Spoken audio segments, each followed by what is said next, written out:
Welcome করছি নতুন একটা রেসিপি দেখার জন্য। এই যে দেখুন কত সুন্দর করে তৈরি করে নিয়েছি কাঁচা চাল দিয়ে। খুব সুন্দর একটা পিঠে ঝটপট বানানো যায়, মাত্র কয়েক মিনিটের মধ্যে এই পিঠেটা বানানো যায়। তো চলুন তাহলে কিভাবে বানিয়েছি আমার সঙ্গে থাকুন আর দেখতে থাকুন।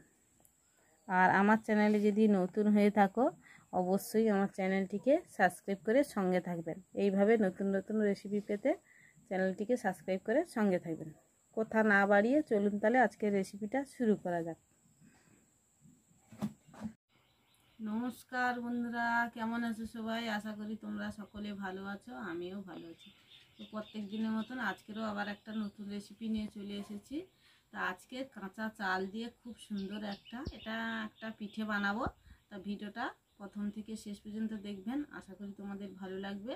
আর এইভাবে পিঠে খুব ঝটপট বানানো যায়, আর এটা বানানো খুবই সোজা। আমি শুধু কাঁচা চাল আর বাতাসা দিয়ে এই পিঠাটা বানাবো। তো এই যে দেখুন, এখানে আমি বড় বাটির এক বাটি চাল নিয়েছি। এই চালটাকে আমি প্রথমে 3-4 বার ভালো করে পরিষ্কার করে ধুয়ে নিয়ে এটাকে 3-4 ঘন্টা ভিজিয়ে রাখবো। 3-4 ঘন্টার পর তোমাদের দেখাচ্ছি। এখন দেখো 3-4 ঘন্টা হয়ে গেছে আর চালটা বেশ নরম হয়ে গেছে। এটা সিদ্ধ চাল নিয়েছি, সিদ্ধ চাল দিয়েই আজকের পিঠাটা বানাবো। তো এই যে দেখুন খুব সুন্দর হয়ে নরম হয়ে গেছে। আর এখানে একটা মিক্সি নিয়েছি, মিক্সিতে ভালো করে পেস্ট করে নেব। অল্প কিছুটা জল দিয়ে পেস্ট করে নেব। এই যে দেখুন মিক্সিতে আমি ভরিয়ে নিয়েছি। এবার দিয়ে দেবো কিছুটা জল।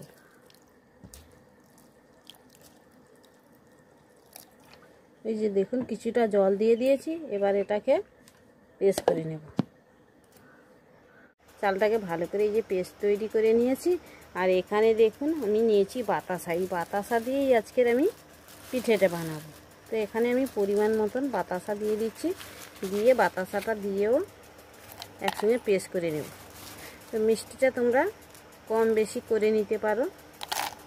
এই যে দেখুন এখানে আমি 100 গ্রামের মতন বাতাসা দিয়ে দিয়েছি, দিয়ে আবারও এটাকে পেস্ট তৈরি করে নেব। এখন দেখো আমি বাটাটাকে এই যে পাতলা করে নিয়েছি, একদম পাতলা করে মিহি করে নিয়েছি। বাতাসা আর চালটাকে একসঙ্গে গুঁড়িয়ে নিয়েছি। এবারে দেখুন এখানে হাফ চামচ আমি নিয়েছি ময়দা, আর দিয়ে দেব স্বাদ মতন লবণ। মিষ্টিতে খুব বেশি একটা লবণ লাগে না, তাই আমি অল্প কিছুটা দিয়ে দিয়েছি। আর দিয়ে দেব এখানে দেখুন নিয়েছি পানমৌরি। এই যে দেখুন কিছুটা পানমৌরি নিয়ে নিয়েছি। আর এই পিঠাতে এই পানমৌরি দিলে স্বাদটা অনেকটাই বেশি হয়, তার জন্য আমি কিছুটা পানমৌরি দিয়ে দিচ্ছি।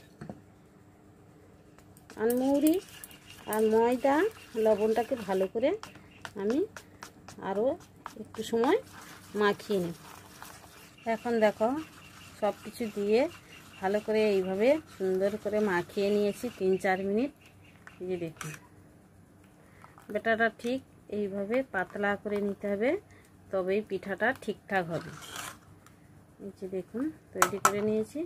আর এখানে আমি কিছুটা নিয়ে নিয়েছি। আর এদিকে দেখুন কড়ার মধ্যে তেল গরম করতে বসিয়ে দিয়েছি। এবার এটাকে আমি দিয়ে দেব।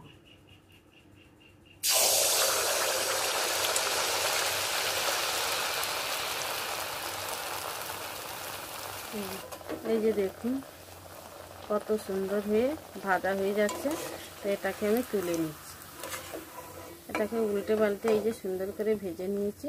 আর দেখুন কতটা সুন্দর হয়েছে হয়ে যাচ্ছে। আর দেখতে দেখুন কতটা সুন্দর হয়েছে। আবারও আমি একটা দিয়ে দিচ্ছি। দেখুন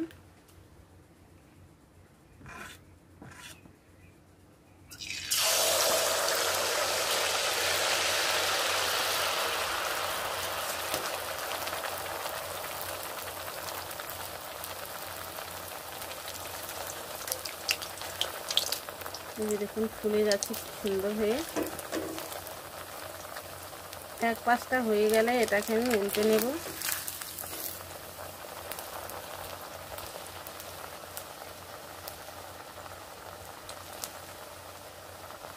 আর এই পিঠাটা বানাতে মাত্র কয়েক মিনিট সময় লাগে। এই যে দেখুন,